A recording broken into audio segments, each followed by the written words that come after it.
Good morning everyone, welcome back to our channel. আমি পিয়াসা নিয়ে চলে এসেছি নতুন একটা ভিডিও। আজকের আকাশটা কত সুন্দর না? আর আজকের ভিডিওটা বেশ অনেক দিন ধরে পুরনো। সেদিনটা ছিল হচ্ছে গণেশ চতুর্থী। তো আমি এর আগে কোনো দিন গণেশ চতুর্থী পুজো করিনি, তো এবছরে ভাবলাম একটু করব।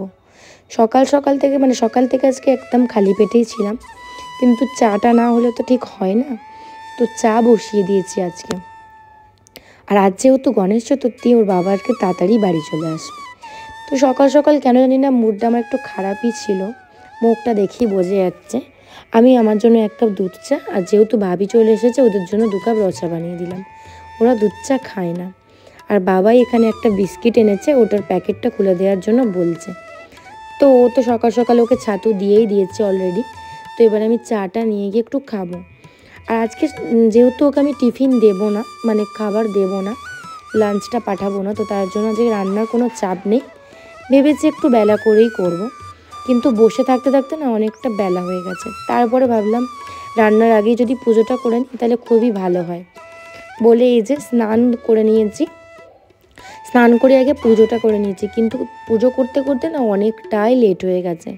ভাবছিলাম যে তাড়াতাড়ি হবে, কিন্তু না, বাবাইকে স্নান করিয়ে আমি স্নান করতে পুজো অনেক লেট হয়ে গেছে। তারপরে এই যে রান্না করতে বসিয়ে দিয়েছি। আর ভাবলাম যেহেতু প্রথম বছর গণেশ পুজো করছি, আজকে একটু নিরামিষ খাবো, শুকনো খাবার। তো লুচি, আলুর দম বাঙালিদের এইসবই হয়। আর একটু ছোলার ডাল করব। সাথে একটু মিষ্টি ক্ষীরও বানিয়েছি। ক্ষীর না, অ্যাকচুয়ালি সিমুই। এখানে ময়দাটা মেখে রেখে দিয়েছি, ডাল সিদ্ধটা করে রেখে দিয়েছি, একে একে ঝটপট করে ফেলছি। আর এখানে এই যে ডালটাও হয়ে গেল, আর আলুর দমটাও করে ফেললাম। তারপরে দুপুর হয়ে গেছে, এখন প্রায় 1-1:30 বেজে গেছে। 1:30 না, প্রায় 2 অনেকটা বেলাই হয়ে গেছে, কারণ সকাল থেকে খাওয়া দাওয়া নেই, শুকিয়েছিলাম। আর ও সকালে আজকে কিছু খেয়ে যায়নি, তো তাড়াতাড়ি আমরা বসে লাঞ্চটা করে নিলাম।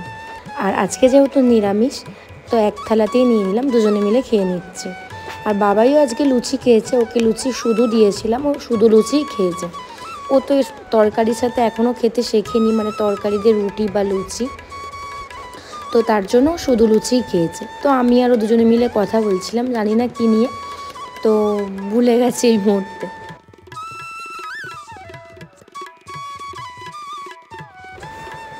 তারপরে খেয়ে দিয়ে একটু রেস্ট নেব। যেদিনকে না খেয়ে থাকি না, একটু হালকা হালকা লাগে ভাত না খেলে। তো যাই হোক, সন্ধ্যাবেলা বেরিয়ে পড়েছি। গণেশ চতুর্থী যেহেতু প্রত্যেক জায়গায় গণেশ পুজো হচ্ছে, অনেক রাস্তাঘাট পুরো আলোয় আলো। আর এখানে বেশ বড় করেই উদযাপন হয়। তো এই সাইডটা দিয়ে গেলে না, এটা টাটার সাইড পড়ে। আর এখানে একটা নদীও আছে, খুব ভালো নদী। আর জলটা না লাল কালারের, নদীর জলটা পুরোই লাল। তো এই নদীটা টপকে আমরা ওই পাড়ে যাব আর কি। যেহেতু পাহাড়, এই পাহাড় ওই পাহাড় না, তো বেশ সুন্দর নদীটা। এখন যেহেতু ফাঁকা, আবার কখনো কখনো জলে ভর্তিও থাকে এই রকম। আর এখন বেশ সন্ধে না, সন্ধে হবো টাইম, বেশ ভালো লাগছে। ঠান্ডা ঠান্ডা একটা হাওয়া বইছে, আর স্কুটি নিয়ে যেতে না খুব সুন্দর লাগছে। তো আমরা এখন মোটামুটি টাউনশিপে ঢুকেই গেছি। এবারে যাব হচ্ছে 2-1টা পুজো দেখবো, দেখে একটু ঘুরবো ফিরবো, তারপরে বাড়ি চলে যাব।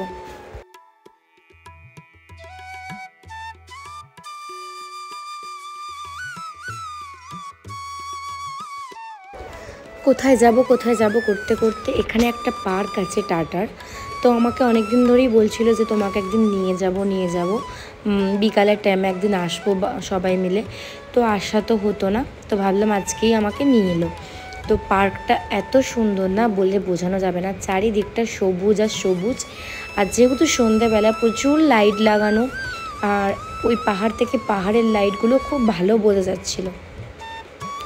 আর অনেক ধরনের ফোয়ারা সিস্টেম ছিল, সব জায়গায় জল, ভিতরে পুকুরও ছিল 2টো, তার মধ্যে লাইট সিস্টেম করে সব ফোয়ারা লাগানো ছিল। খুব সুন্দর, খুব সুন্দর। সন্ধেটা গেলে না দারুণ কাটবে। যদি এটা বাড়ির একটু কাছে হতো না, হাঁটাহাঁটি করার জন্য বেস্ট জায়গা হতো, কিন্তু মোটামুটি স্কুটিতেই 10-15 মিনিট মতন লাগছে। তো ডেলি আসা সম্ভব নয়। তো দেখো কত সুন্দর। আর এই পার্কটাতে না আলাদা আলাদা ব্যায়াম, যোগা সব কিছু করার না আলাদা আলাদা জায়গা আছে। যে হয় না ওপেন জায়গায় যে জিমগুলো হয়, ওই রকম আছে, এক এক জায়গায় যোগা করার জন্য এক এক জায়গায় মানে ফটো দিয়ে সব রয়েছে, খুব সুন্দর। একদিন ভাবছি দিনের বেলা মানে বিকাল বিকাল আসবো, রোদ পড়ার পর, মানে যখন সন্ধে হবে না তখন দেখবো, আরও ভালো লাগবে। তো এরকম করি আমরা বেশ ঘুরলাম ফিরলাম, একটা সন্ধে দারুণ কাটালাম আমরা। আর বাবাই তো এগুলো ঘুরতে খুবই পছন্দ করে, ও তো বাড়ি যেতে চাইছিল না, তাই মানে আমরা অনেকক্ষণই ওর ভেতরে ছিলাম।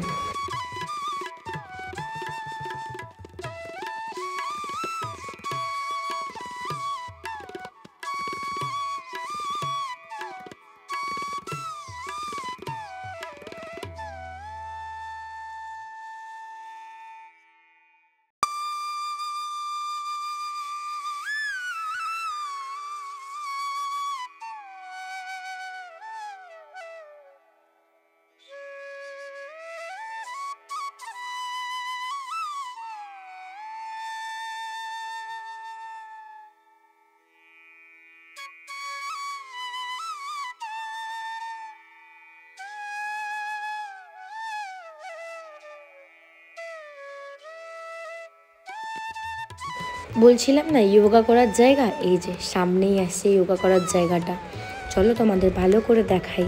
কত সুন্দর, এরকম যদি প্রত্যেক একটু জায়গা জায়গায় থাকে না, মানুষ শরীরচর্চা করতে মানে বেশ ভালোই লাগবে, মানে একটা উৎসাহ পাবে। এই যে এর উপরটা সব যোগা করার জায়গা, আর এখানটা কত সুন্দর দুটো স্ট্যাচু রয়েছে দেখো। আর জায়গাটা খুব সুন্দর, খুব সুন্দর, মানে মনটা না শান্তি হয়ে যাবে। সন্ধেবেলা প্রচুর ভিড় থাকে, যদি ভোরের টাইমে এইসব জায়গায় একটু হাঁটাহাঁটি করা যায় না, মনটাও ভালো হবে প্লাস শরীরটাও ভালো থাকবে। তারপরে এই যে আমার বাবাইকে নিয়ে আমি একটু হাঁটলাম, বেশ ভালো লাগছে। আমি এখনও বলছি যদি এটা আমার বাড়ির কাছাকাছি একদম হতো না, আমি ডেলি এখানে হাঁটতে আসতাম, আমার খুব ভালো লাগছিলো। তারপরে দেখতে পেলাম এই যে ওপেন জিম, তো তোমাদের যেটা বলছিলাম এখানে একটা ওপেন জিম আছে, যে যেরম খুশি করতে পারবে। আর আমি যখন জিমে যেতাম তখন এই টুরিস্টটা খুব করতাম, তো এটা দেখি আমার মনে পড়ে গেল। আর এখানে বাবাইও ওঠার চেষ্টা করছিল, ওকে বললাম উঠিস না। তো বন্ধুরা আজকের মতো যখন দেখা হবে একটা নেক্সট ভিডিও, এটা